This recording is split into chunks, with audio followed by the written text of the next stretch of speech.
Hey everyone, Road Breach here, and today we're talking about Harmen Smith. For those who don't know, Harmen Smith is a YouTuber who talks about Nintendo games and writes books for his website, blackcatbooks.org. Harmen here is infamous for being a Nintendo extremist, meaning this guy shills for Nintendo and gives unfair reviews to games that aren't made by Nintendo. Exhibit A, his quote-unquote review of Doom Eternal, where he claims to not have even played for a full hour, said the game was boring and repetitive, and said the game had no innovation despite the fact that he listed things that made it better than its predecessor. One time the guy was streaming Star Fox Zero, and I had the pleasure of being the only viewer until I left. Kim Josh-un called the guy the Nintendo Nazi, and played some examples of him saying some pretty fucked up things. I don't typically do this, but I feel the need to give a genuine warning. This guy is an actual bigot. Being a woman is not gonna make you happier or more fulfilled, just like being a homosexual didn't make you happy. Like anyone who really has been around these kind of degenerate people, lesbians don't exist, gay men are just desperate as fuck, and trannies are just begging for attention. But wait, there's more. George Floyd needed to be kneeled on. Hashtag Black Lives Don't Matter, I suppose. Black people are not cool, okay? Like, we need to start shitting on black people more often. I'm a homophobic, racist, like it's a bad thing to be any of those things. Yeah, this guy is a mess, and he's not looked upon with very much, if any, respect whatsoever. With all that out of the way, let's take a look at what this shoe said about Ratchet and Clank Rift Apart. Hello everyone, this is Codey Lee, owner of blackcatbooks.org and author of Cruel and Beautiful, Eye of the Dragon, and Rabbit Hole.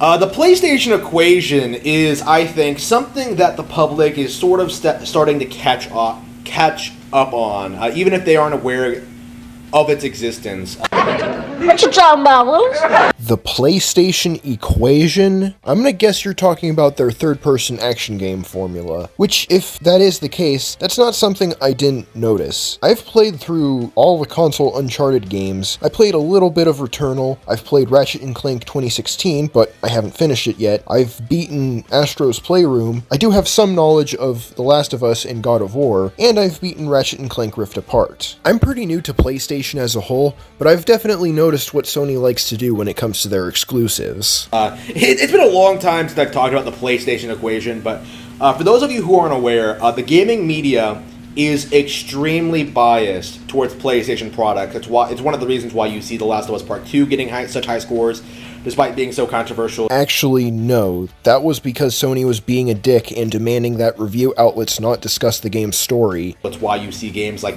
Bloodborne being promoted as being one of the best games of the decade. That's because Soulsborne games have a massive following in general. That's not because of PlayStation. By the way, I did play Elden Ring, and while I didn't like what little of it I played, and I barely played any of it at all, I can still respect it because I can still see quality here. It's why games like Killzone and Knack get passes from the media. I haven't played Killzone. From the research I've done, it's a series of first-person shooters, and it was Sony's answer to Halo. But I have played Knack 1 and 2, and I can definitely see the problems with the first Knack game being that health is a rare thing to get, and alternate forms don't do anything. Knack 2 is far better, with a wider arsenal of attacks, and there's plenty of fun sequences in the game. But Knack doesn't really feel like the main character, despite the games being named after him. While games like Chibi Robo, Ziplash, and Paper Mario Sticker Star get lambasted.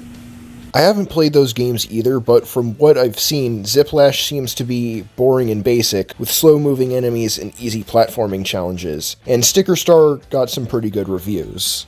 And typically what happens is that PlayStation games get about 2 points higher than they probably should on Metacritic scores, whereas Nintendo games get 2 points lower. So stuff like really well-received games like Paper Mario, Origami King tend to get 80s on Metacritics, while shit like Ratchet and Clank are getting 89s and 10 out of 10s from some outlets. Like EGM gave them one. I went ahead and look at their Metacritic page.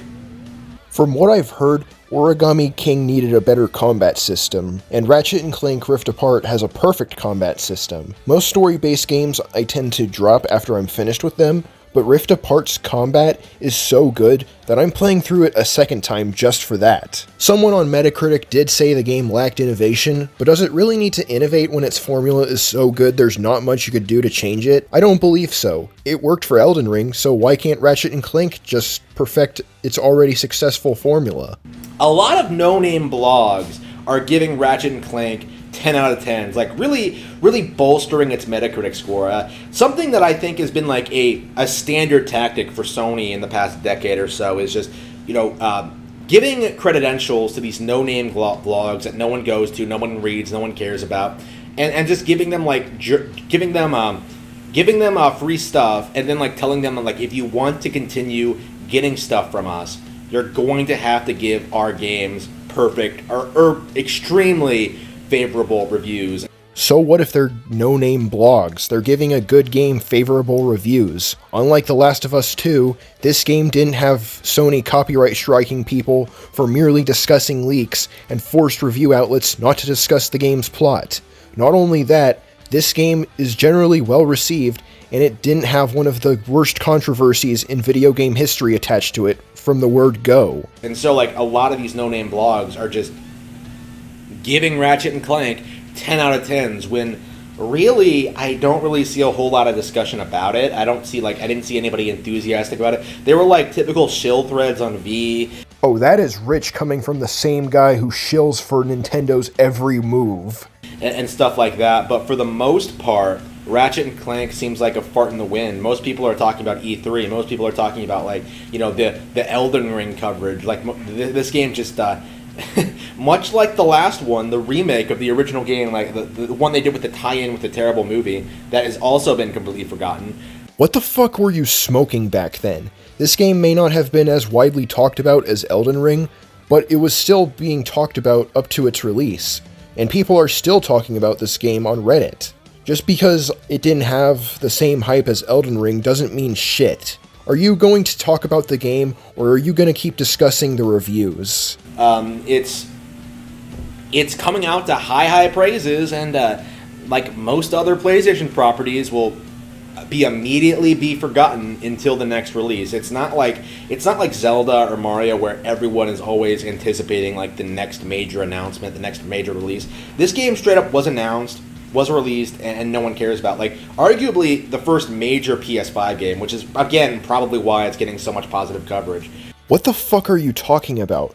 People are talking about Uncharted 5 and The Last of Us Part 3 as we speak. Just because you're not a PlayStation gamer doesn't mean people don't talk about the newest games coming out for PlayStation. People discuss new games coming out for their favorite platform all the time. Just because you don't care about what's coming out for PlayStation doesn't mean people aren't discussing the news of the next game for the franchise or talking about games you feel are too highly rated. Releasing to such crickets is unbelievable. This will probably sell like, I don't know, like 1 million or so units. I don't know how much Ratchet & Clank sells in general. Ratchet & Clank games usually sell around 1.1 million copies. Admittedly, that's nothing compared to other franchises. Elden Ring sold 12 million copies, God of War Ragnarok sold 11 million copies, Super Mario Odyssey sold 12.17 million copies, and I think you get the gist by now. But that's not a reason to disregard Ratchet & Clank as a franchise because it doesn't sell as well as Mario.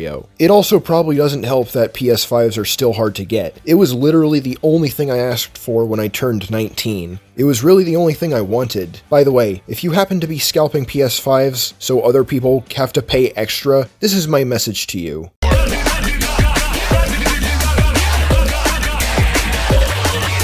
But like it's certainly going to be like far below like what Luigi's Mansion 3 pulls, like, at 9 million units or 8 million units or whatever it was. Fire Emblem 3 Houses almost sold 3 million. So is it even going to be able to do that? Like an extremely niche budget series on Nintendo Switch? Like, could it even like outdo Paper Mario Origami King? I don't think so. I don't think so. Like there's no real So what if it didn't? Just because Pokemon Scarlet and Violet sold 10 million copies doesn't make them good games. Besides the glitches, those games' worlds are uninteresting and they're missing quality of life improvements that Pokemon had in the days of the Game Boy, like text speed. Just because Bumblebee didn't make 10 times its budget back doesn't make that a bad movie, and doesn't make it unsuccessful.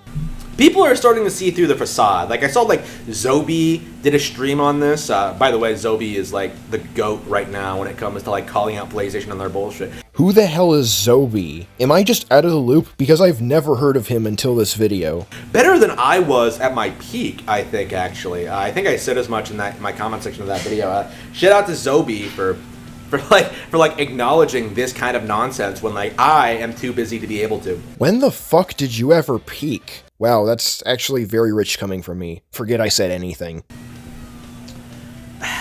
It's the same thing over and over again, right? Like, PlayStation games just launch these, like, incredibly high scores. Like, the gaming critics just sing their praises. Tell us all that, like, the PlayStation Vita is gonna, like, stomp the 3DS, and what happens? Like, Nintendo wins. The Vita was cut off early by Sony themselves because of mobile gaming and Sony's bad marketing. It's like, you know, Wii U has better exclusives than PS4.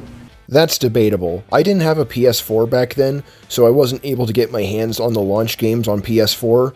But personally, I do really like the Wii U for having Splatoon, Super Mario 3D World, Transformers Prime the Game, as well as being backwards compatible with my Wii games, so I can play Excitebots and the Metroid Prime trilogy. But I can't really confirm nor deny that the Wii U launch titles are better or worse than the PS4 launch titles. But what the fuck does any of this have to do with Ratchet Clank Rift Apart?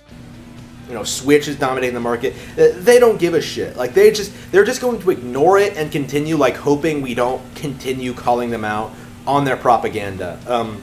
You've said absolutely nothing about Rift Apart this entire time. You have less room to speak on Rift Apart than X Lucas, because all you're doing is trying to poison the well and make it seem like the world over can't be trusted when people say this game is good. Why the hell should any of us be listening to you when you have nothing substantive to say about a game you have no interest in playing? This reminds me of Acer Thorn when he made his video on Elden Ring just to call it dog shit because of the community that he spent the entire video attacking. Maybe we'd take you seriously if you spent less time attacking games you're never going to play and just made peace with the fact that people really like Ratchet & Clank Rift Apart because it's a fun action game with great characters and possibly the most fun gameplay out of the PS5 catalog.